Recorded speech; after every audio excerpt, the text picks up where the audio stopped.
মুসলমানের দাম কত? একজন মুসলমান যদি দাঁড়ায়, আল্লাহ রাব্বুল আলামিন বলছেন ঈমান নিয়ে দাঁড়াতেই পারবে, ঈমান নিয়ে দাঁড়াবে তো আমি আল্লাহ তাআলা কুফফার শক্তিকে তার কাছে মাথা নত করায়া দেব। জোরে বলেন আল্লাহু আকবার।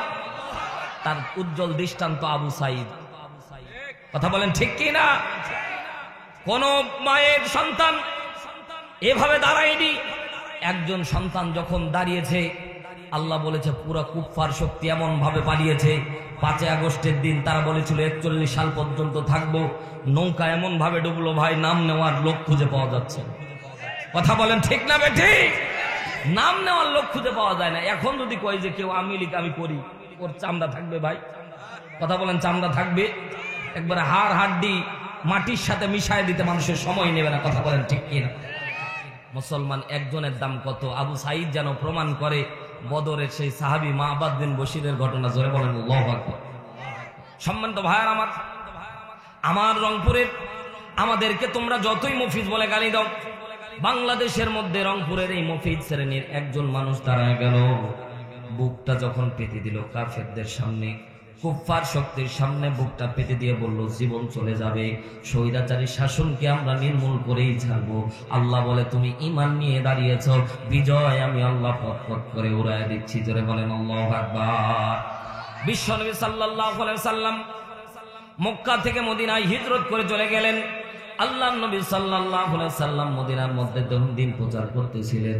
কাফেরেরা মক্কার ভিতরে তদানীন্তন সময়ে তারা খোঁজ খবর নিয়ে দেখলো, আরে বিশ্বনবী যেভাবে দিন প্রচার শুরু করে দিয়েছে, বিশ্বনবী কিছুদিনের মধ্যে মক্কার ভিতর অ্যাটাক করে আমাদের মক্কার মানুষদেরকে মেরে ফেলবে, মক্কা বিজয় করে ফেলবে। এই চিন্তাধারা করে আবু জেহেল সহ উতবা, সাইবা, মুগীরা সহ যত নেতৃত্ব স্থানীয় লোকেরা ছিল সবাই মিলে চিন্তা করলো, আমরা এক এক করে আমরা যদি এভাবে তাদেরকে ছেড়ে দেই তাহলে হবে না। আমরা কি করব? তাদের বিরুদ্ধে আমরা সশস্ত্র যুদ্ধে অংশগ্রহণ করব। এখন মদিনার ভূখণ্ডের মধ্যে বিশ্বনবী সাল্লাল্লাহু আলাইহি সাল্লাম, মদিনার মধ্যে বিশ্বনবী সাল্লাল্লাহু আলাইহি সাল্লাম দিন প্রচার করতেছে। মদিনার মানুষেরা যুদ্ধ কি জিনিস এটা জানতো না। ইতিহাস পড়ে দেখবেন মুসলমান, মদিনার মানুষ ছিল শান্তি প্রিয়। জোরে বলেন আল্লাহু আকবার। তাদেরকে কেউ যদি আঘাত করতো তারা পাল্টা জবাব দিত না। আল্লাহু আকবার বলেন। বিনয়ী ভাব যার মাঝে থাকবে, আল্লাহ রাব্বুল আলামিন বলেন যাদের অন্তর বিনয়ী থাকবে আল্লাহ রাব্বুল আলামিন সাহায্য আর নুসরত তাদের উপরেই দান করবে। জোরে বলেন আল্লাহু আকবার। বিশ্বের অনেক দেশ ছিল, আশেপাশে অনেক দেশের রাষ্ট্রপ্রধানেরা বিশ্বনবীকে হাতছানি দিয়ে ডাকতো, আপনি হিজরত করে সিরিয়ায় চলে আসেন, হিজরত করে অমুক দেশ চলে আসেন। আল্লাহর নবী সাল্লাল্লাহু আলাইহি সাল্লাম হিজরত করে মদিনায় চলে গেলেন। আকাবার শপথের সময় আল্লাহর নবী সাহাবীদেরকে বললেন, সাহাবীরা আমাদের মক্কার যে পরিবেশ, প্রতিকূল পরিবেশ নাই, আমরা হিজরত করে যখন তখন মদিনায় চলে যেতে পারি। সাথে সাথে আকাবার মধ্যে শপথের কয়েকটা ধারা ছিল। 1 নাম্বার ধারা ছিল মদিনার ভূখণ্ডে যদি বিশ্বনবী যাই, বিশ্বনবীর জীবন বাঁচানোর জন্য সাহাবীরা জীবন পর্যন্ত দিয়ে দিবে। জোরে বলেন আল্লাহু আকবার। আমরা আজকে জোতমাধবপুর এই এলাকার মুসলমান বলতে চাই, সাহাবীরা যেমন করে আকাবার শপথের সময় আল্লাহর নবীকে বলেছিলেন, নবীজি আপনার জন্য আমরা জীবন পর্যন্ত দিয়ে দিব। ও আল্লাহর বান্দারা, আজকের এই মাহফিল থেকে আমরাও বলে দিতে চাই, নবীর সম্মান বাঁচানোর জন্য যদি জীবন দেওয়া লাগে আমরাও নবীর সম্মানার্থে জীবন দিতে রাজি আছি না নাই? আজীবন কেঁদেছেন উম্মতেরই মায়ায়। সুবহানাল্লাহ বলে। নবী সব সময় উম্মতের জন্য কাঁদতেন। আজীবন কেঁদেছেন উম্মতেরই মায়ায়, আলোর দিশা পেলাম আমি যে নামের ওসিলায়, সেই রাসূলকে কেউ গালি দিলে তার শানে কেউ কুৎসা রটালে, বলো কি তা প্রাণে সয়, ব্যথা লাগে বড়, ব্যথা লাগে কলিজা। জোরে বলেন আল্লাহু আকবার। মুসলমান ভাইরা আমার গভীর মনোযোগ দেন। মক্কার কাফেররা চিন্তা করল, এই সময় যদি আমরা মদিনায় অ্যাটাক করি, মদিনার মধ্যে যদি আমরা অ্যাটাক করি, তাহলে মদিনার ভূখণ্ডের মানুষেরা আমাদেরকে প্রতিহত করার ক্ষমতা মনে হয় রাখে না। বদরের যুদ্ধ হওয়ার দুইটা কারণ ছিল। এক নাম্বার কারণ ছিল আবু জেহেলের যেই মাল সামানা নিয়ে সিরিয়া থেকে যে মাল সামানা আসতো, আবু সুফিয়ান সহ যারা মাল সামানা নিয়ে আসতেছিল, এই মাল সামানা মদিনার পাশ দিয়েই ছিল সিরিয়ার রাস্তা। মক্কার যত বাণিজ্যিক কাফেলা ছিল মদিনার পাশ দিয়ে যেত।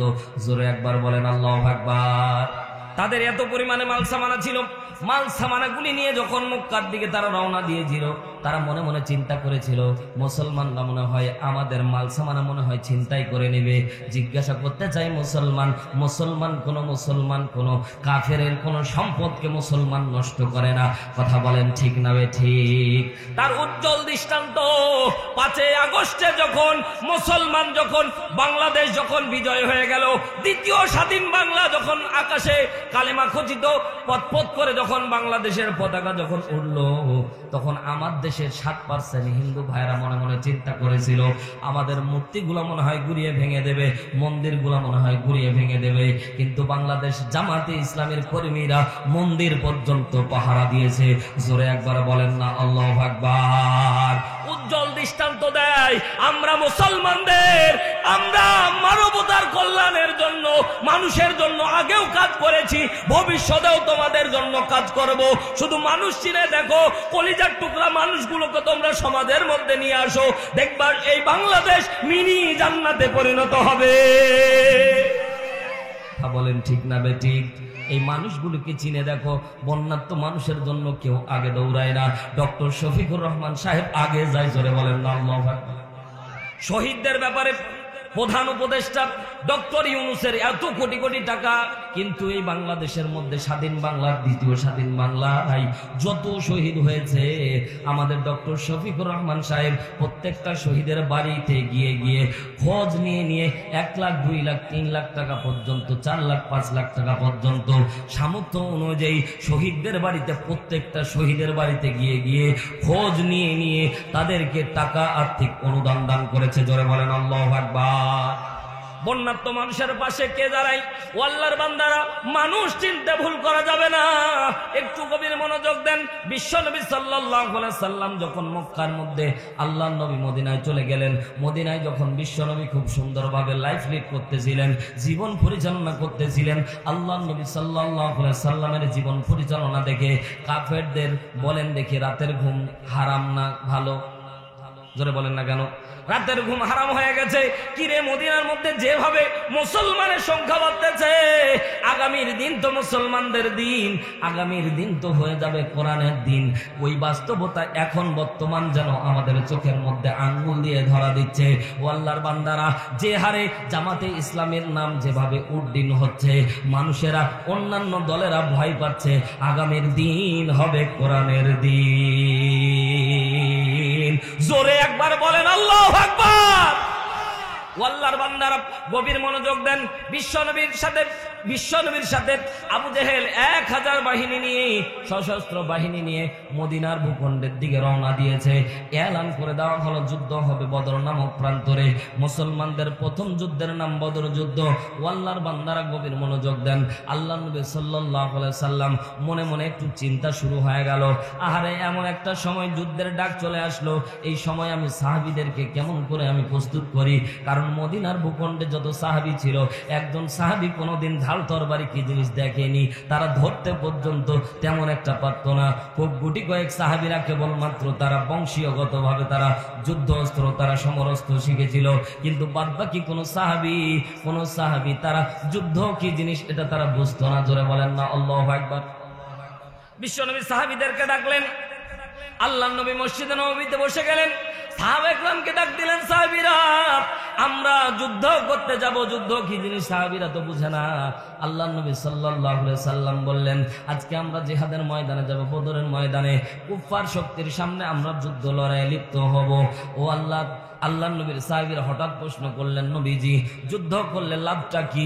আল্লাহর নবী সাল্লাল্লাহু আলাইহি সাল্লাম ডাক দিয়ে বললেন, যুদ্ধের ময়দানে গিয়ে যারা শাহাদাত বরণ করবে, যারা শহীদ হয়ে যাবে, আল্লাহ রাব্বুল আলামিন তাদেরকে জান্নাতি হিসেবে ঘোষণা করে দিয়েছে। জোরে বলেন না সুবহানাল্লাহ। সিরাত ইবনে হিশামের বর্ণনা আর রাহিকুল মাকতুম করে দেখেন, আল্লাহর নবী সাল্লাল্লাহু আলাইহি সাল্লাম কোমল ভাবে তাদেরকে বুঝাচ্ছেন, সাহাবীরা শুনে নাও যুদ্ধের ময়দানে, কারণ সাহাবীরা তো এখনো আনসার সাহাবীরা যারা ছিল, আনসার সাহাবীরা তো যুদ্ধ কি জিনিস বুঝতো না। প্রথম প্রশ্ন করলেন, নবীজি আমরা যদি যুদ্ধের ময়দানে মারা যাই তাহলে আমাদের পুরস্কারটা কি? সাথে সাথে নবী আমার ডাক দিয়ে বললে, এই পৃথিবীর 10 দুনিয়া পরিমাণ একটা জান্নাত হবে, এই জান্নাত তোমাদের জন্য হাত ছানি দিয়ে দিয়ে ডাকবে। জোরে বলেন সুবহানাল্লাহ। সাহাবীরা, একজন সাহাবী খোরমা খেজুর খাচ্ছিলেন, বাক বাক শব্দ ব্যবহার করে খেজুরগুলা ফিকায়া নবীকে ডাকতে বলছেন, ইয়া রাসূলুল্লাহ দেরি করিয়েন না, চলেন যুদ্ধের ময়দানে যাব, শাহাদাত বরণ করলে আল্লাহ রাব্বুল আলামিন জান্নাত দান করবে। জোরে একবার বলেন না আল্লাহু আকবার। আর বর্তমান বাংলাদেশের মধ্যে জিহাদ শব্দটার অপব্যাখ্যা করতে গিয়ে জঙ্গি জঙ্গি জঙ্গি তকমা লাগিয়ে লাগিয়ে মুসলমানদেরকে তারা দুর্বল ভাবে। কথা বলেন ঠিক না বেঠিক? জিহাদ মানে সংকল্প, আর কি শুনবে তা বলবো, শহীদের ক্ষণে লেখা একটি যে নাম, জিহাদ মানে সেই গল্প। ঠিক কিনা বলে? জিহাদ মানে সংকল্প, আর কি শুনবে তা বলবো, শহীদের ক্ষণে লেখা একটি যে নাম, জিহাদ মানে সেই গল্প। আল জিহাদের ঝান্ডা হাতে ছুটে চলা তিমিরাতে, আল জিহাদের ঝান্ডা হাতে ছুটে চলা তিমিরাতে, মারিয়ে চলা সে পথ ধরে আমরা সবাই চলব, শহীদের ক্ষণে লেখা একটি যে নাম, জিহাদ মানে সেই গল্প, শহীদের নামে লেখা একটি যে নাম, আর নয় নয় রে বিলম্ব। জোরে বলেন মারহাবা। ও আল্লাহর বান্দারা, বিশ্বনবী সহজভাবে সাহাবীদেরকে বুঝাচ্ছেন। ও আল্লাহর বান্দারা গভীর মনোযোগ দেন। বিশ্বনবী বুঝিয়ে দিলেন, সাহাবীরা যুদ্ধের ময়দানে তোমরা যদি মারা যাও, কাফেরেরা মারা গেলে জাহান্নামী হবে, আর তোমরা মারা গেলে আল্লাহর জান্নাতের মধ্যে চলে যাবা।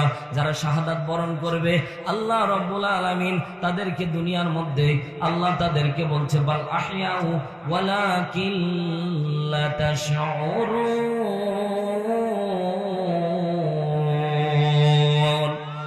ইমানদারের মতো জোর আওয়াজ করে বলেন আল্লাহু আকবার। আরো জোরে বলেন আল্লাহু আকবার। আল্লাহর বান্দারা, বিশ্বনবী সাল্লাল্লাহু আলাইহি সাল্লাম আল্লাহ তাআলা কোরআনের মধ্যে ডাকতে বলছেন, নবীজি আপনি মানুষদেরকে বলে দেন যারা আল্লাহর রাস্তায় শহীদ হয় এদেরকে তোমরা মৃত বলে ঘোষণা দিও না, বরং তারা জীবিত। বলতেছেন কে? মাবাদ বিন বশির রাদিয়াল্লাহু তাআলা আনহু, বিশিষ্ট একজন সাহাবী। বদরের ময়দানে আপনারা যদি হজ করতে যান তো বদরের ময়দানে দেখবেন সাহাবীদের নামের লিস্ট করা আছে। 313 নাম্বার যে সাহাবীর নাম, তার নাম মাবাদ বিন বশির। জোরে একবার বলেন আল্লাহু আকবার। যুবক সাহাবী, হাদিসের মধ্যে বর্ণিত হয়েছে তার বয়স হচ্ছে 18 থেকে 22 বছরের ভিতরে। বিশ্বনবী বললেন, লম্বা ঘটনা, এই জায়গায় বললে অনেক মজা লাগতো, ঈমান বাড়তো। আল্লাহর বান্দারা, বদরের প্রস্তুতিটা এমন ছিল, এটা মনে হচ্ছে আমাদের এই বর্তমান সময়ের সাথে একবারে খাপে খাপ 100% মিলে যায়। জোরে বলেন আল্লাহু আকবার। সম্মানিত ভাইয়ার আমার, বিশ্বনবী বদরের ময়দানে চলে গেলেন। তাহাজ্জুদের নামাজ পড়ে আল্লাহ রাসূল সাল্লাল্লাহু আলাইহি সাল্লাম দোয়া করলেন, আল্লাহ আজকে বদরের ময়দানে সাহাবীদেরকে নিয়ে এসেছি, 313 জন সাহাবী, 1000-এর বিপক্ষে। আল্লাহ বিজয়ের মালা তুমি যদি না দান করো ও রব্বুল আলামিন, তাহলে আজকে থেকে তোমার নাম নিশানা মুছে যাবে, তোমার নাম নেওয়ার লোক খুঁজে পাওয়া যাবে না। আল্লাহ বদরের ময়দানে মুসলমানদেরকে তুমি সাহায্য আর বিজয় আর নুসরত দান করবা। আল্লাহ রাব্বুল আলামিন বলেন, ওয়াদাল্লাহু হাক্কা, আল্লাহর ওয়াদা হচ্ছে সত্য, নাসরুম মিনাল্লাহ ওয়া ফাতহুন করিব ওয়া বাশশিরিল মুমিনিন। জোরে মুসলমানের মতো আরেকবার বলেন না আল্লাহু আকবার। চিৎকার দিয়ে বলেন আল্লাহু আকবার। আল্লাহ বলে, হাবিব আপনি শুধু দাঁড়াবেন, বিজয়ের মালা পরিধান করিয়ে দেব আমি আল্লাহ। বিশ্বনবী সাহাবা ইকরামকে নিয়ে চলে গেলেন বদরের ময়দানে। সকালবেলা বদরের ময়দানে যখন আল্লাহ নবী সাল্লাল্লাহু আলাইহি সাল্লাম গেলেন, বিশ্বনবী যাওয়া মাত্র, আল্লাহ নবী সাল্লাল্লাহু আলাইহি সাল্লাম যাওয়া মাত্র, বিশ্বনবীর এই সাহাবী মাবাদ বিন বশির সকালবেলা প্রাকৃতিক প্রয়োজন সারার জন্য একটু দূরে গিয়েছিল। প্রাকৃতিক প্রয়োজন সেরে মাবাদ বিন বশির যখন চলে আসতেছিল, মাবাদ বিন বশিরের সবচেয়ে বড় সবচেয়ে বড় শিক্ষণীয় ঘটনা হলো মাবাদ বিন বশির যখন মদিনা থেকে রওনা দিয়েছিল, মাবাদ বিন বশির একটা শুকনা খেজুরের ডাল নিয়ে দৌড়াচ্ছিল। মদিনার ভূখণ্ডের লোকেরা ডাকতে বলছে, দেখো মুহাম্মদের অনুসারী কতই পাগল, খেয়াল করে দেখো তাদের হাতের মধ্যে দেখো শুকনা খেজুরের ডাল। একটা কাঁচা খেজুরের ডাল নিয়ে গেলেও তো বোঝা যেত লম্বা সময় পর্যন্ত একটু মারামারি করতে পারবে, এমন খেজুরের ডাল নিয়েছে একজনের গায়ে আঘাত করলে ডালটাই ভেঙে যাবে। ডাক দিয়ে বলছে, পাগল মাবাদ বিন বশির, তুমি কি নিয়ে যাচ্ছ, তুমি কি খেয়াল করতেছো? জগনঙ্গা তরবারি চকচক করতেছে, তরবারির সামনে তুমি কেমনে শুকনা খেজুরের ডাল নিয়ে দাঁড়াবা? মাবাদ বিন বশির ইমানের বলে বলিয়ান হয়ে একটা কথা বলেছিল, ডাক দিয়ে বলেছিল, মদিনাবাসী শুনে নাও, শুনে নাও, আমি যাচ্ছি, এটা যাওয়ার দায়িত্ব আমার, হাতের মধ্যে কি এটা দেখার দায়িত্ব আমার। আল্লাহ, জোরে বলতে হবে আল্লাহু আকবার। কতটা ঈমান থাকলে এত বড় কথা বলা যায়। যদি আবু সাঈদের ঈমান না থাকতো তাহলে এত বড় বুক এই কাফেরের সামনে পেতে দিত না। কথা বলেন ঠিক কিনা? আল্লাহর বান্দারা একটু গভীর মনোযোগ দেন। মাবাদ বিন বশির সকালবেলা এসে দেখতেছে বিশ্বনবীর অনাকৌশল সাহাবীদেরকে নিয়ে ময়দানে চলে গেছে। মাবাদ বিন বশির রাস্তাঘাট না চেনার কারণে পাদদেশ ভুলে গিয়ে পাহাড়ের পাদদেশ দিয়ে যখন অন্যদিকে ঢুকেছে, মাবাদ বিন বশির মুসলমানদের শিবিরে প্রবেশ না করে কাফেরদের শিবিরে প্রবেশ করে ফেলেছে। কাফেররা দেখার পরে মাবাদ বিন বশিরকে চিনে ফেলেছে। মক্কার মুহাজির মাবাদ বিন বশিরকে আবু জেহেল দেখা মাত্র চিনে বলে, বেটা এদিকে কাম হেয়ার, এদিকে আসো। ও মাবাদ, অনেক বেশি ভালোবাসি তোমারে, আজকে তুমি আমাদের বিপক্ষে যুদ্ধ করতে আসছো, কিন্তু কেন তুমি আমাদের শিবিরের মধ্যে প্রবেশ করলা? আমাদের তাবুতে কেন তুমি চলে আসলা? আমি কেন জানি মনে হচ্ছে তুমি আমাদের পক্ষে চলে এসেছো। মাবাদ বিন বশির সাথে সাথে 1000 কাফেরের সামনে দাঁড়ায়, একাই দাঁড়ায় বলতেছে, এ আবু জেহেল শুনে নাও, আমি তোমাদের বিপক্ষে এসেছি, তোমাদের পক্ষ নেওয়ার জন্য আসিনি, তোমাদের বিপক্ষে যুদ্ধ করার জন্য এসেছি, শাহাদাতের তামান্না নিয়ে আমি এসেছি। জোরে বলেন না আল্লাহু আকবার। আমরা মুসলমান হলে কিন্তু হিকমত অবলম্বন করতাম, ঠিক না? ওই জায়গায় বলতাম না যে তোমাদের বিপক্ষে, এসে বলতাম যে আমরা আছি তোমার পক্ষে। কথা কয় না কেন? 5 আগস্টের আগে অনেক মুনাফিক পাওয়া যাইতো, বলতো আমরা তোমাদের পক্ষে। আস্তে কোন কেউ শুনে ফেলবে, যেটা বলে না ওটা মনে করবেন যে ওই দলে। দেখেন কিটা কথা কয়, খেয়াল করেন না। কিন্তু কোন মুসলমান কোনদিন বলতে পারে না, কোন মুসলমান কোনদিন মিথ্যা আশ্রয় নিতে পারে না। বলেন তো, মিথ্যায় আশ্রয় নিলে সে মুনাফিক হবে। আর যদি বীর চিত্রে বলে দেয় আমি মুসলমানের পক্ষ নিয়ে এসেছি, কুফফার শক্তির কাছে আমি মাথা নত করতে চাই না, জোরে একবার বলেন না আল্লাহু আকবার। মাবাদ বিন বশিরের কথা শুনে আবু জেহেল খুব খুশি। কথা বলেন, খুব খুশি। আপনারা কি রাগ করতেছেন ভাই? খুব অল্প সময় চলে যাবে, শেষ হয়ে যাবে ভাই, বক্তা চলে আসবে, শেষ হয়ে যাবে ইনশাআল্লাহ। আজ লম্বা সময় আপনাদের সামনে। আজ গত বছর ওই যে 3.5 ঘন্টা, এবার তার কাজ আদায় করে অল্পতেই শেষ।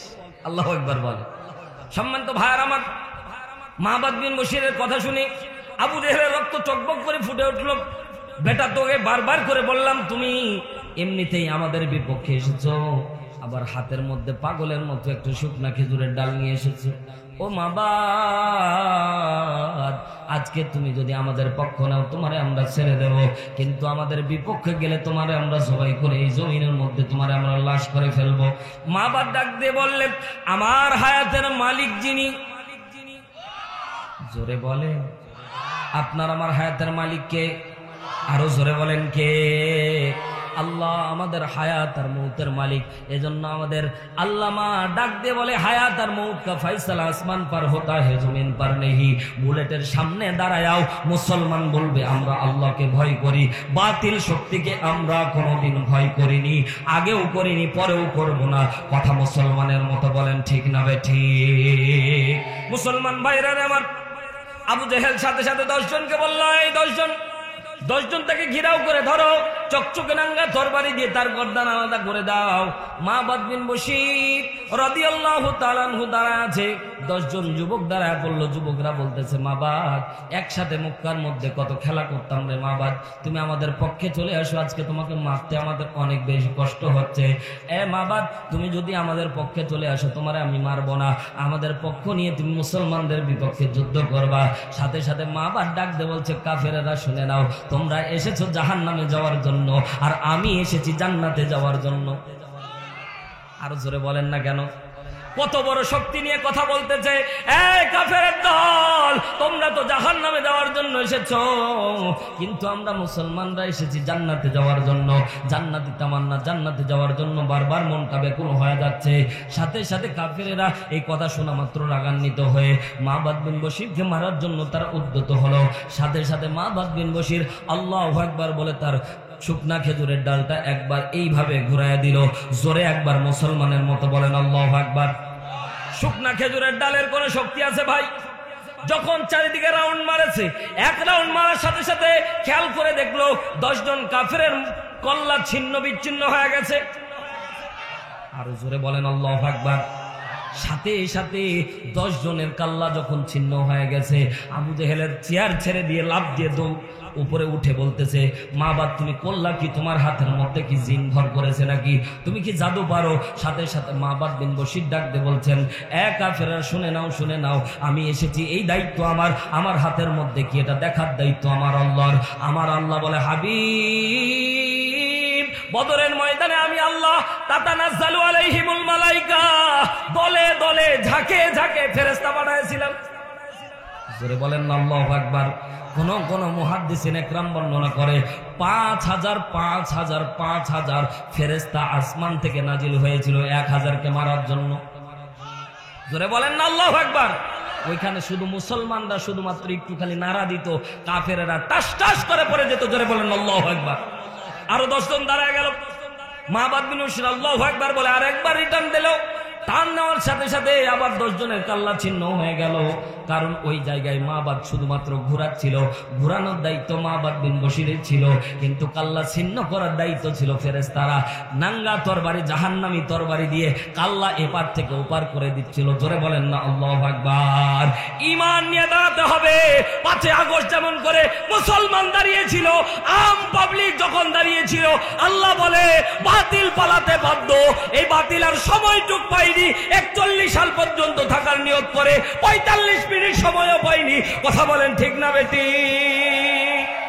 মুসলমান ভাইয়েরা আমার, গভীর মনোযোগ দেন।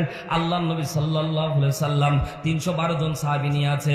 আল্লাহর নবী সাল্লাল্লাহু আলাইহি সাল্লাম খেয়াল করে দেখলেন 312 জন, কিন্তু এখনো খেয়াল করেননি মাবাদ বিন বশির নাই। 313 জন মনে করে আল্লাহর নবী কমান্ডার ইন চিফ পালন করতেছেন।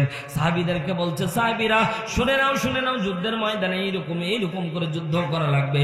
সাথে সাথে আল্লাহর নবী সাল্লাল্লাহু আলাইহি সাল্লাম খেয়াল করে দেখলো কাফেরদের শিবিরের মধ্যে কেমন জানি যুদ্ধের একটা হট্টগোল দামামা যেন বেজে গেছে।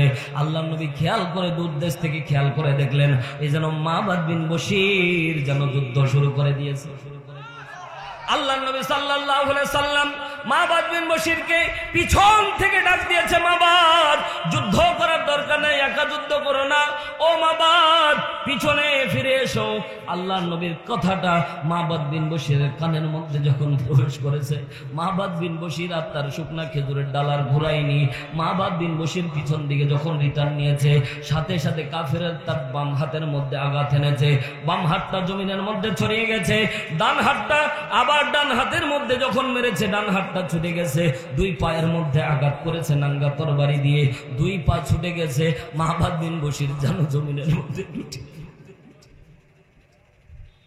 আল্লাহ বলে, হাবিব মুহাদ্দিসিন ইকরাম বর্ণনা করে, সূরা আনফাল খুলে দেখবেন, মুফাসসিরিন ইকরাম বর্ণনা করেন, আল্লাহ তাআলা তার হাবিবকে ডাক দিয়ে বলে, হাবিব আজকে যদি আপনি মাবাদ বিন বশির পিছন থেকে না ডাকতেন, 1000কে একাই মেরে ফেলতো। জোরে বলেন আল্লাহু আকবার।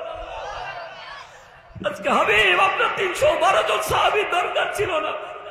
মাবাদ বিন বশির খালি হাতটা নাড়াইতো, আমি 1000 কাফেরকে ওই একজনের সামনে মেরে সবগুলোকে সহায় দিতাম। জোরে বলেন আল্লাহু আকবার। মুসলমান ভয় পাওয়ার দরকার আছে, জোরে বলেন আছে? মুসলমান শুধু দাঁড়াবে, সাহায্য করবেন কি? সাহায্য করবেন কে? আল্লাহ নবী সাল্লাল্লাহু আলাইহি সাল্লাম চোখটা বন্ধ করে দিলেন। জমিনের মধ্যে যখন সাহাবী লুটায় পড়ে, নবীর কলিজা আঘাত হানছে কি হানে না? আল্লাহ নবী চোখটা বন্ধ করতে দেরি হয়েছে, মাহবাদ বিন বশিরকে দেখতে পাচ্ছে, সে যেন শাহাদাত বরণ করে। আল্লাহ তারা ডান হাত বাম হাত কেটে যাওয়ার কারণে দুই হাতের মধ্যে আল্লাহ দুইটা পাখনা দিয়েছে, জান্নাতের মধ্যে উড়ে বেড়াচ্ছে। সুরে বলেন আল্লাহু আকবার। দুই হাত আকাশের দিকে উঁচু করে বলেন আল্লাহু আকবার। মাহবাদ বিন বশিরের হাত নাই, পা নাই।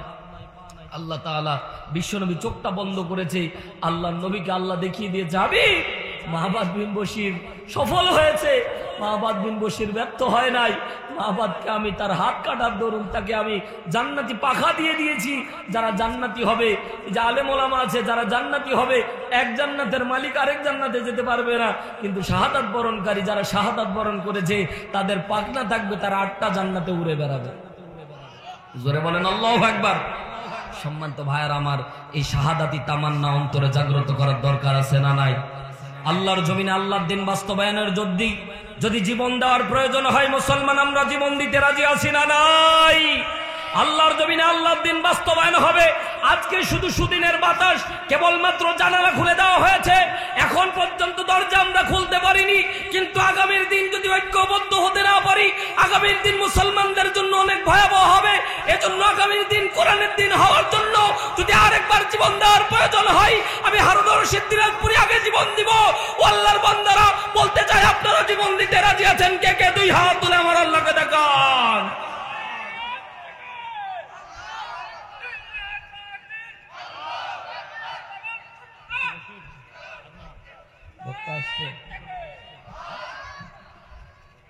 আল্লাহু আকবার বলেন, আল্লাহু আকবার বলেন। মুসলমানের মতো আরেকবার হাত তুলেন, আওয়াজ দিতে হবে, নারায়ে তাকবীর, নারায়ে তাকবীর। আল কোরআনের আলো, স্লোগান চেঞ্জ করা লাগবে ভাই। আল কোরআনের আলো সংসদে জ্বালতে হবে। কথা বলেন ঠিক কি না? আল কোরআনের আলো, আল হাদিসের আলো। আল্লাহ কবুল করুন, বলেন আমি আপনাদের খেদমতে সূরা আনকাবুত 2টি আয়াত তেলাওয়াত করেছি। ধারাবাহিকভাবে কয়টা আয়াতের তাফসীর আপনাদের খেদমতে পেশ করব। বিশ্বনবীর মক্কার জিন্দেগিতে সূরাতুল আনকাবুত যখন নাজিল হয়, তাফসীর করার কয়েকটা গুণ, সেটা হলো এই আয়াতের অনেক তাফসীর আপনারা শুনেছেন। আলোচ্য এটা একটা এমন আলোচ্য আয়াত যে আয়াতের তাফসীর মুফাসসিরিন একরাম করে থাকেন। আজকে তাফসীর আশুর, আল্লামা ইবনে আশুর রাহমাতুল্লাহ আলাইহি তাফসীর থেকে ভিন্ন ধর্মী একটা তাফসীর আপনাদের খেদমতে আমি প্রেজেন্টেশন করব ইনশাআল্লাহ। এই আয়াতের যত তাফসীর আপনারা শুনেছেন, আজকে একটু ভিন্ন ধর্মী বলতে এই তাফসীরটা আমাদের উপমহাদেশে অনেক আলেম ওলামা এখন এনার নামই জানে না। এই তাফসীরটা অনেক বেশি প্রসিদ্ধ একটি তাফসীর। এই তাফসীর থেকে আপনাদের খেদমতে আমি কথা বলবো, অল্প সময় শুনবেন তো ইনশাআল্লাহ।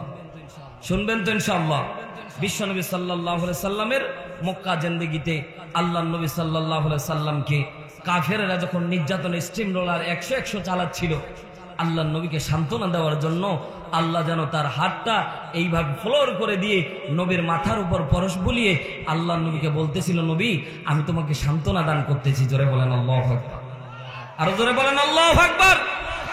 বিশ্বনবী সাল্লাল্লাহু আলাইহি সাল্লামের সাহাবীদেরকে যখন আল্লাহর নবী দ্বীনের দাওয়াত দিচ্ছিলেন, তালিম দিচ্ছিলেন, দারুল আরকামের ভিতর আল্লাহর নবী সাহাবীদেরকে যখন তালিম তারবিয়াত দিচ্ছিলেন, আল্লাহর নবী সাহাবীরাও দ্বীনের দাওয়াত নিয়ে মানুষের অলিতে গলিতে যখন যাচ্ছিল, আল্লাহর নবী সাল্লাল্লাহু আলাইহি সাল্লামের সাহাবীদের উপর অকাট্য নির্যাতন, আবু জাহেল, উতবা, সাইবা, মুগিরা, ওলীদ ইবনে মুগিরা সহ নেতৃত্ব স্থানীয় যত লোক আছে সবাই আল্লাহর নবীর সাহাবীদের সহ আল্লাহর নবীর উপর এমন ভাবে নির্যাতন করত, নির্যাতনের মাত্রা একেবারে 100 ছিল। জোরে বলেন নাউজুবিল্লাহ।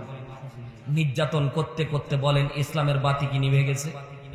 জোরে বলেন নিভে গেছে। আল্লাহ বলে, যখন ইসলামের বাতি যে নিভাতে চাই আমি তার বাতি নিভিয়ে দেই। কথা বলেন ঠিক না বে ঠিক? 7 দিন আগে তোমরা নিষিদ্ধ করেছিলা নিষিদ্ধ করেছিল বাংলাদেশ থেকে 7 দিন আগে। 7 দিনের ব্যবধানে তোমাদের নাম এমন করে নিষিদ্ধ ঘোষণা আল্লাহ তাআলা করলেন, নাম নেওয়ার মতো লোক বাংলাদেশে খুঁজেও পাওয়া যায় না। কথা বলেন ঠিক না বেঠিক? জোরে বলেন ঠিক না বেঠিক? আল্লাহ তাআলা যদি নিষিদ্ধ ঘোষণা করে দুনিয়ার কেউ ঠেকাইতে পারে? জোরে বলেন পারে? সম্মানিত ভাইয়ার আমার, একটু তাকান। আল্লাহ নবী সাল্লাল্লাহু আলাইহি সাল্লামের সাহাবী, বিশ্বনবীর জলিল কদর সাহাবী হযরতে আবু বকর রাদিয়াল্লাহু তাআলা আনহু, এত নরম মাপের সাহাবী খুব অল্প ছিল। জোরে বলেন আল্লাহু আকবার। আল্লাহ নবী সাহাবী আবু বকর দ্বীনের দাওয়াত নিয়ে মানুষের অলিতে গলিতে দৌড়ায়। আল্লাহ নবীর সাহাবী আবু বকর রাদিয়াল্লাহু তাআলা আনহু আভিজাত্য ফ্যামিলির। হযরতে আবু বকর যখন দ্বীনের দাওয়াত নিয়ে যাইতো, আমরা অনেক সাহাবীর ঘটনা শুনেছি, কিন্তু আবু বকরের জিন্দেগি পড়ে দেখলাম আজীব লাগলো ব্যাপারটা। হযরতে আবু বকর রাদিয়াল্লাহু তাআলা আনহু কাফেরদের সামনে যখন বললেন, কাফেররা তোমরা দ্বীন ইসলাম গ্রহণ করো, দ্বীন ইসলাম গ্রহণ করলে আল্লাহ তোমাদের উপর রহমত করবে, লা ইলাহা ইল্লাল্লাহ তুফলিহুন, তোমরা যদি লা ইলাহা ইল্লাল্লাহ পাঠ করো আল্লাহ রাব্বুল আলামিন তোমাদের উপর বিজয় নিশ্চিত করবে, তোমাদের উপর রহমত নাজিল করবে, তোমাদেরকে আল্লাহ জান্নাতি হিসেবে ঘোষণা করবে। জোরে বলেন সুবহানাল্লাহ। আমি হাদিস তেলাওয়াত করেছি, ক্বাবলাল মাউতি ইয়াকুলু লা ইলাহা ইল্লাল্লাহ ফাদাখালাল জান্নাহ, রাওয়াহু মুসলিম। বিশ্বনবী সাল্লাল্লাহু আলাইহি সাল্লাম, মুসলিম শরীফের হাদিসের মধ্যে বর্ণিত হয়েছে। আল্লাহ নবী ডাক দিয়ে বলেন, ও দুনিয়ার মানুষেরা শুনে রাখো, মৃত্যুর আগে যার কালিমা নসিব হবে আল্লাহ বলছে ফাদাখালাল জান্নাহ, সে জান্নাতের মধ্যে প্রবেশ করেই ফেলেছে। জোরে বলেন সুবহানাল্লাহ। বিশ্বনবী সাহাবী হযরত আবু বকর দ্বীনের কথা যখন মানুষের সামনে দাঁড়ে দাঁড়ে গিয়ে বলতেছিল, আবু জেহেল এক পর্যায়ে হযরতে আবু বকরের মাথার উপরে বিশাল বড় একটা উটের নাড়ি ভুঁড়ি চাপিয়ে দিয়েছিল। উটের নাড়ি ভুঁড়ি যখন আবু বকরের মাথার উপর চাপায়া দেয়, হযরতে আবু বকরের দেহ থেকে দুর্গন্ধ শুরু হয়ে গেল। হযরতে আবু বকর কোন রকমের উটের নাড়ি ভুঁড়িটা কোন রকমের সরায়া দিয়ে যখন সামনে যাচ্ছিল, পুরা শরীরের মধ্যে হযরত আবু বকরের শরীরের মধ্যে নারী ভুঁড়ি, চোখ দিয়ে ঝাপসা ঝাপসা দেখতেছিল, কোন রকম দেখতে পাচ্ছিল না। হযরতে আবু বকর বাড়ির রাস্তা দিয়ে যখন বাড়ির দিকে রওনা দিলেন, হযরতে আবু বকর রাদিয়াল্লাহু তাআলা আনহু রওনা যখন দিলেন, কাফেরেরা এসে দুইজন কাফের দুইটা লোক দিয়ে হযরতে আবু বকরের দুইটা চোখকে চেপে ধরলেন। এমন ভাবে চোখটা চাপ দিয়ে ধরেছে, আল্লাহর বান্দারা, আল্লাহ রাব্বুল আলামিন আপনার শরীরের মধ্যে যত প্রকার অর্গানিজম, যত প্রকার নিয়ামত দান করেছে, তার মধ্যে চোখ হচ্ছে সবচেয়ে দামি একটা নিয়ামত। জোরে বলেন না আল্লাহু আকবার। কারণ যারা অন্ধ তাদেরকে বলবেন, ভাই দুনিয়াটা কেমন? বলবে আমরা এমন অন্ধকার, এমন অন্ধকারের মধ্যে আমরা বাস করি, আমরা কিছুই যেন বুঝতে পারি না, আমরা শুধু শব্দ শুনতে পাই, শব্দ শুনতে পাই, আমরা কোন রকমের কোনো কিছু খেয়াল আমাদের মাঝে আসে না। বিজ্ঞান প্রমাণ করে অন্ধ ব্যক্তিরা যে স্বপ্ন দেখে, এই স্বপ্নটা তারা আমরা স্বপ্ন দেখলে কিন্তু দেখতে পাই, কিন্তু অন্ধ ব্যক্তি স্বপ্ন দেখলে আওয়াজ ছাড়া কিচ্ছু শুনতে পাই না। জোরে বলেন না আল্লাহু আকবার। হযরত আবু বকরের চোখ দিয়ে যখন চাপ দিয়ে ধরেছে, ও ভাই চোখ একটু বোঝানোর জন্য বলতেছি, বাড়ি গিয়ে আজকে একটু এখন বর্তমানে একটু চোখটা চাপ দিয়ে ধরবেন, একটু চাপ দিলে অনেক বেশি কষ্ট হয়। কথা বলেন ঠিক না বেঠিক? জোরে বলেন না কেন? ও আল্লাহর বান্দারা, হযরত আবু বকরের চোখ যখন চাপ দিয়ে ধরেছে, আবু বকর ডাক দিয়ে বলে, কাফেরেরা ছেড়ে দাও, ছেড়ে দাও, আমার চোখগুলি কেমন জানি উপরে যাবে ভাব হয়েছে, আমার চোখগুলি নষ্ট হয়ে যাবে রে কাফের। এইভাবে হযরত আবু বকর দুই হাত দিয়ে দুই দিকে থাপা মেরেছে, দুইজন কাফের টাক করে পড়ে গিয়েছে। হযরত আবু বকর রাদিয়াল্লাহু তাআলা আনহু কান্নামাখা কণ্ঠে বাড়ি না গিয়ে আল্লাহর নবীর কাছে চলে গেলেন। জোরে বলেন না আল্লাহু আকবার। বিশ্বনবী মসজিদে নববীর মধ্যে বসা,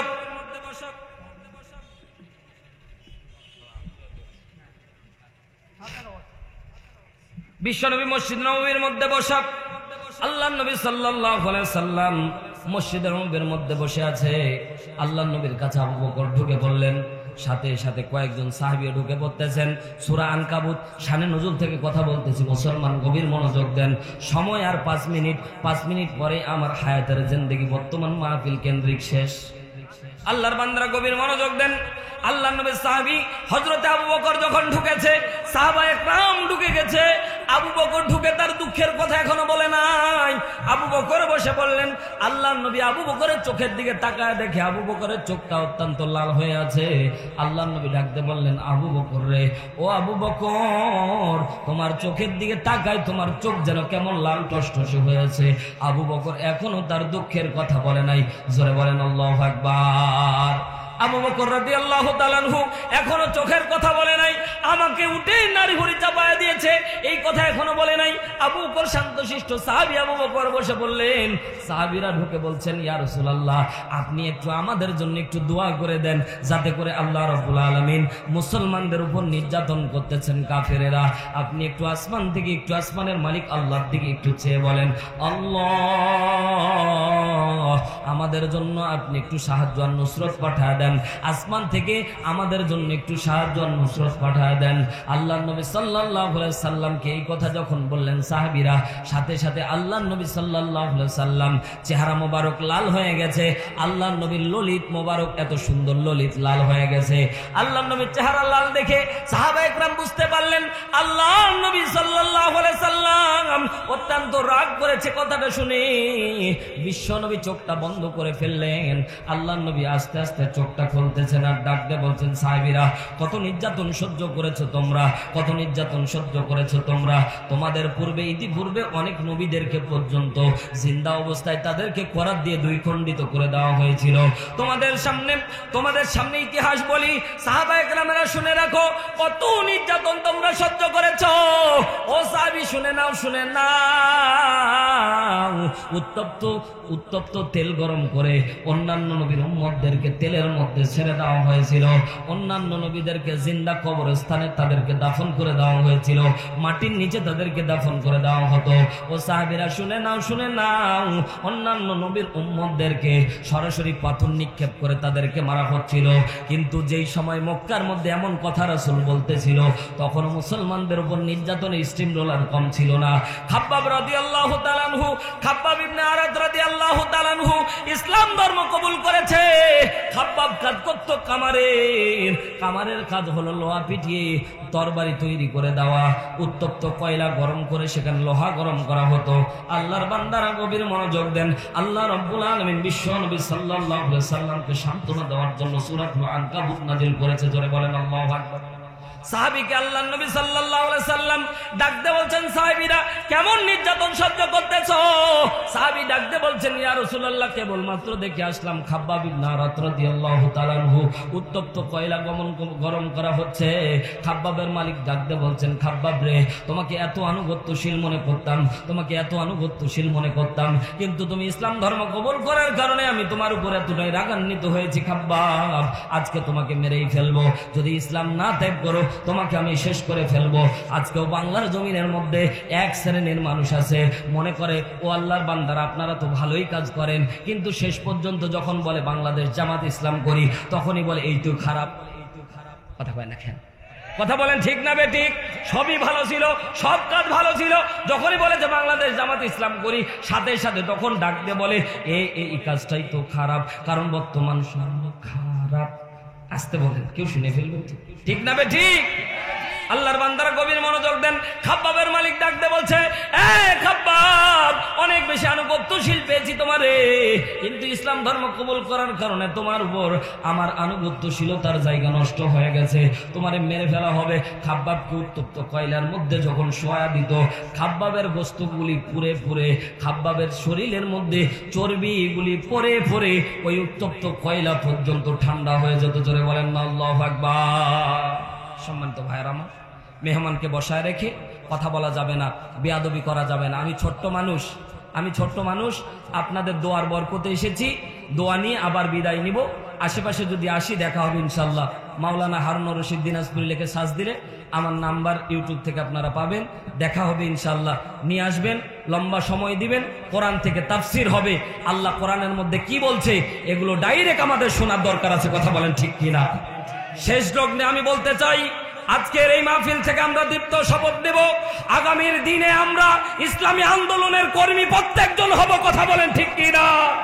প্রত্যেকজন দীপ্ত শপথ নিয়ে আল্লাহর জমিনে আল্লাহর দিন বাস্তবায়নের জন্য জীবন উৎসর্গ করব। যদি জীবন প্রয়োজন হয়, বুকের তাজা রক্ত জমিনে ঢেলে দেব, বাতিলের কাছে ক্ষমতা দেব না।